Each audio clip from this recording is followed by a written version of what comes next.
Hola, estamos en una emisión más de Conversando de Literatura con Miguel González Corrales. La novela que voy a comentar hoy, y por cierto es arequipeña, me gustó mucho cuando la leí. En la universidad se mencionaba al respecto de ella. Nunca la pude leer, sin embargo, años después la pude leer con más detalle, con más detenimiento y realmente me gustó por la forma narrativa, cómo se desarrollan las historias capítulo por capítulo hasta su epílogo y la forma tan amena y tan épica en la narrativa y en la historia misma del desenlace de los acontecimientos. Me refiero a la novela Jorge, el hijo del pueblo, de María Nieves y Bustamante. Sabemos personalmente que esta escritora tuvo una educación muy especial por sus padres, tuvo preceptores que le inculcaron de un modo particular el interés por la cultura, el aprendizaje y el estudio. Es así que desde muy temprano aprende a escribir y a redactar textos y artículos, los cuales comenzó a trabajar y a publicarlos en el diario La Bolsa, donde posteriormente llega a ella la escritora cusqueña Clorinda Mato de Turner, con quien tuvo bastante amistad, se hicieron buenas amigas y a partir de ella su comunicación fue mucho más grande y ardua desde el punto de vista de la literatura. María Nieves y Bustamante fue una de las escritoras que llegó a culminar esta novela en 1892 como libro completo en, en Arequipa y fue un aporte fundamental para la historia de las letras de nuestra ciudad. Ya a comienzos del siglo XX ella tuvo más prestigio, fue reconocida y tuvo algunos premios y reconocimientos que muy merecidamente las tuvo hasta su senectú cuando llega su fallecimiento.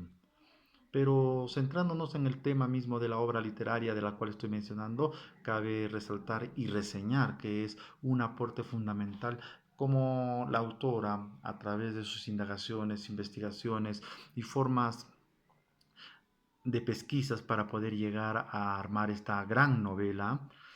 le valió el mérito de poder llegar hasta sectores y conocer a personas que quizá estuvieron involucrados en los acontecimientos que se narran al final de la historia, en las cuales vio, investigó, preguntó, encuestó a las personas ya ancianas, a quienes preguntó, y sobrevivientes de aquella época del 6 y 7 de marzo de 1858, para poder crear ese mundo fastuoso que nos presenta en la mencionada novela. La novela nos empieza describiendo escenas y acontecimientos fastuosos, descripciones amorosas, románticas, acerca de la Arequipa dieciochesca que tenía ese ambiente tranquilo, pasivo, de campiña más que todo, porque estaba rodeada por muchas chacras, haciendas, fundos, y para llegar de un pueblo a otro, como menciona la novela, para colindar con los sectores que hoy conocemos como Caime y Anahuara, sus pueblos primigenios de fundación, hace alarde de esa maravillosa forma de lenguaje que nos permite entender cómo la autora retrata como un pintor, una acuarela, los detalles y la forma de pensar de estas personas y esta gente de aquella época. Pero más allá, en el trasfondo mismo de la obra literaria, están los acontecimientos que repercuten y que son el leitmotiv de la novela. Pero antes de llegar a ese punto y hecho, todo se centra en las escenas familiares, pintorescas, en las escenas sentimentales y emocionales que tienen unos personajes ficcionales dentro de la obra, que se dan a través de este personaje Jorge, quien fue una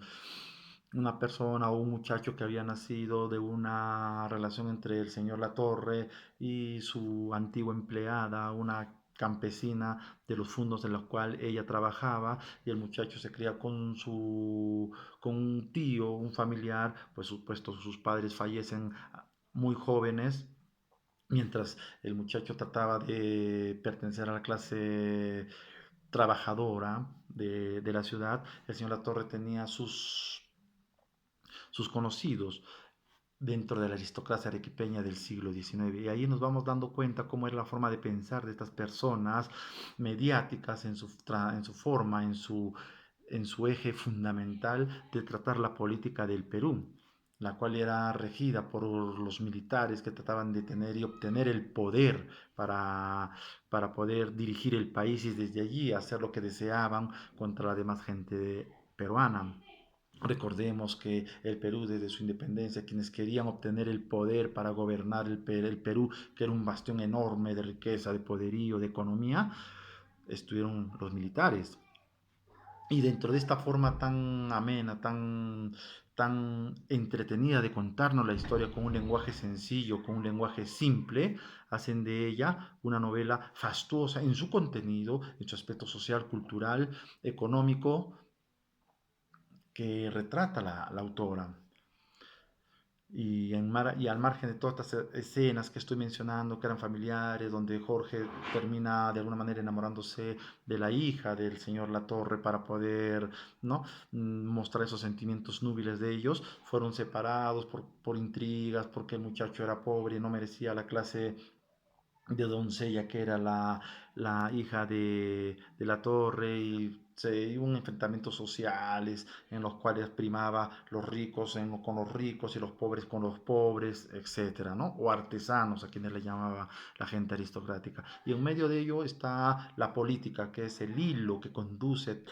la historia entre los aristócratas y la gente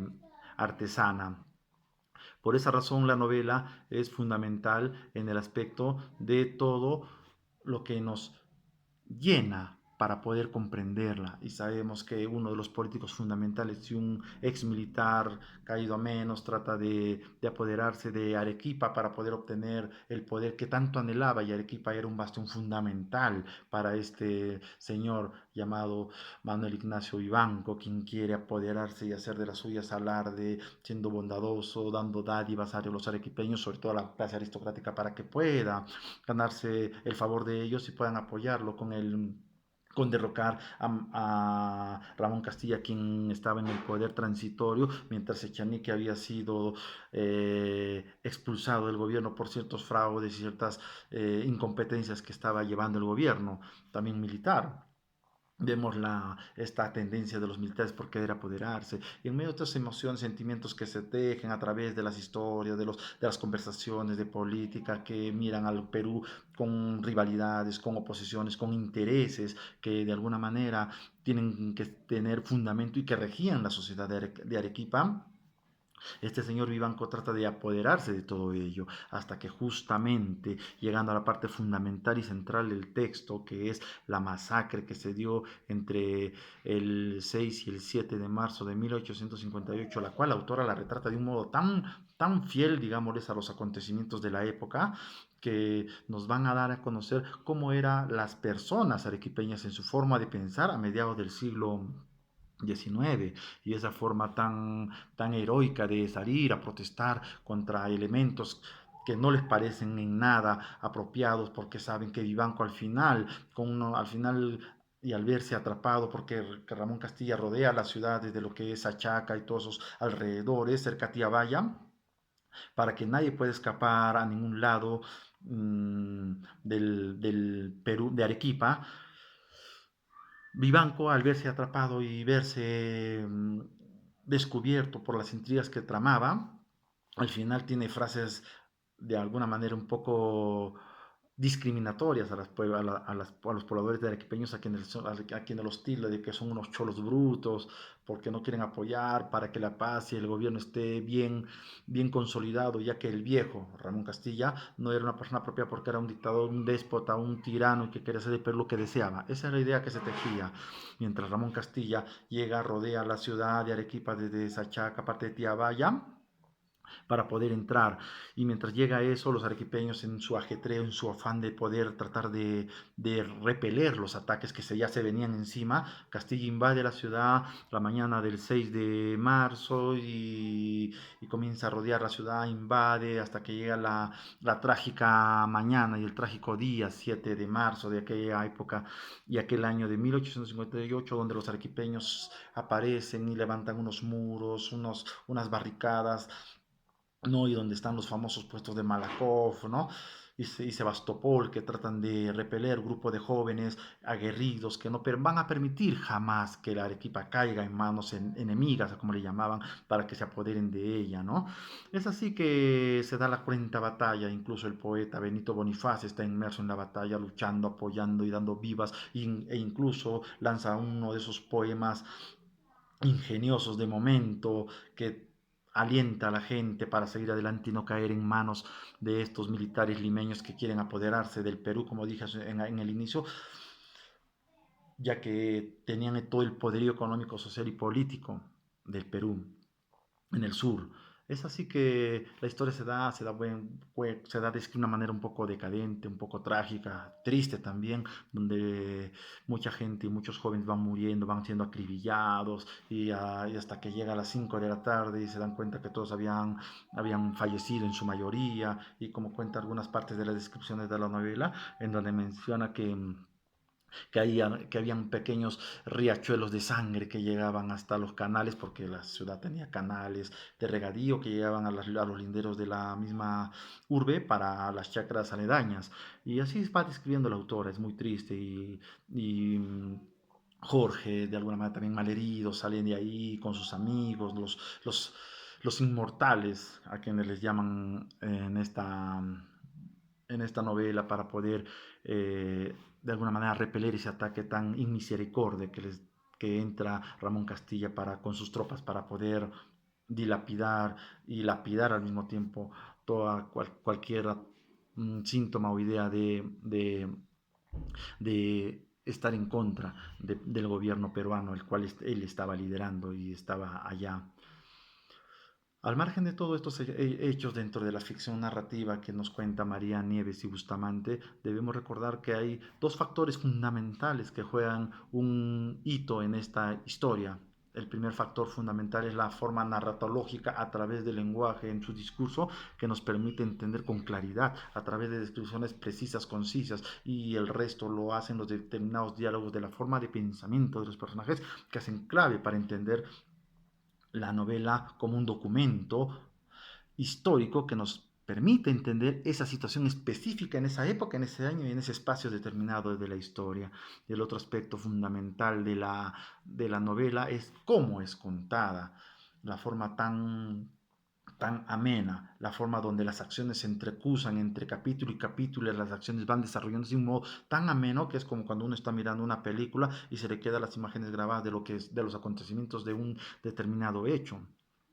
fundamental en la historia de la escritora y vemos cómo esta forma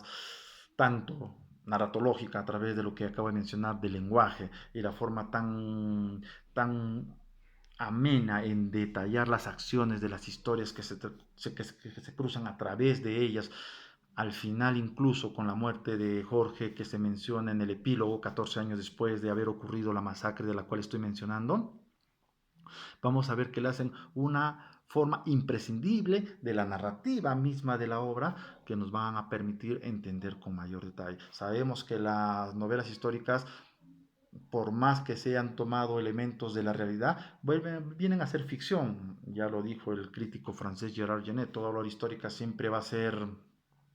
ficción, aunque se han tomado elementos de la realidad. ¿Por qué? Porque justamente el autor o el literato va a reinventar esas historias para hacerlas ficción dentro del marco de la literatura. Entonces, esas formas específicas y esa óptica con que María Nieves indagó al inicio, luego redactó la novela por partes, la cual en su primer momento de publicación lo hizo a través de entregas o folletinescas, tal como se estilaba en el siglo XIX, a través del diario de la Bolsa, donde ella trabajaba.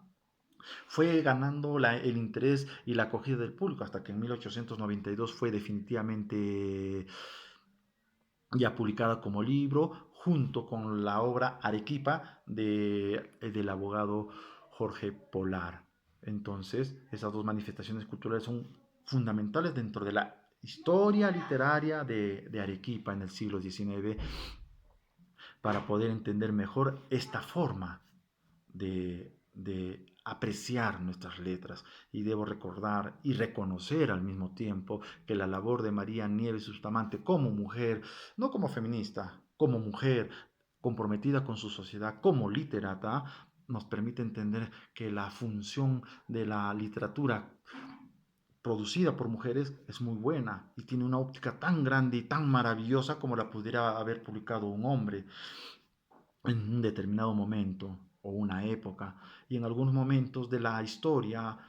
de María Nieves y Bustamante, mientras yo la leía, me hizo recordar algunos pasajes de la obra de Víctor Hugo, Los Miserables, cuando Marius está comprometido con las barricadas en París y peleando contra los soldados por una cuestión de dictadura y porque no para que entren al régimen no gubernamental mientras la monarquía caía. En algunos momentos me hizo parecer esas escenas en la cual uno ve a Marius con sus amigos, no, y hasta que Jean Valjean va y lo rescata de la masacre que ya se le venía encima, si uno ha leído Los Miserables. En este caso en Jorge el Hijo del Pueblo también vi algo parecido en la figura de Jorge, en este caso donde él también repele el ataque, en este caso del avasallamiento de Castilla, etcétera, que ya he venido contando. Hay una cierta similitud y la grandeza de la obra, tanto de Víctor Hugo, lo conocemos como este